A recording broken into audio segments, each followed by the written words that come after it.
नमस्कार. आजच्या व्हिडिओमध्ये आपण काहीतरी नवीन ट्राय करणार आहोत. ते म्हणजे बटर डोसा आमलेट. त्यासाठी आपल्याला लागणार आहे कांदा, मिरची, कोथिंबीर व अंड. यासाठी आपल्याला हे सर्व एकत्र फेटून घ्यायचं आहे. त्याचबरोबर चवीप्रमाणे आपल्याला याच्यामध्ये मीठ ॲड करायचं आहे आणि त्यानंतर आपल्याला बटर पण याच्यामध्ये ॲड करायचं आहे. आता आपल्याला डोसा बनवून घ्यायचा आहे. त्यासाठी आपल्याला डोश्याचं पीठ तव्यावरती टाकून डोसा बनवून घ्यायचा आहे. त्यानंतर याच्यावरती बटर टाकायचं आहे.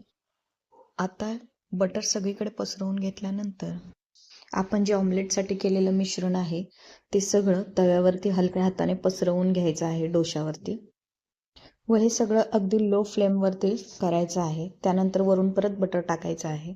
आता आपल्याला ते पलटून घ्यायचं आहे. पलटून घेतल्यानंतर लो फ्लेमवरती त्याला व्यवस्थित फ्राय करून घ्यायचं आहे. तर एकदा नक्की ट्राय करा. खाण्यासाठी खूप चविष्ट लागतो.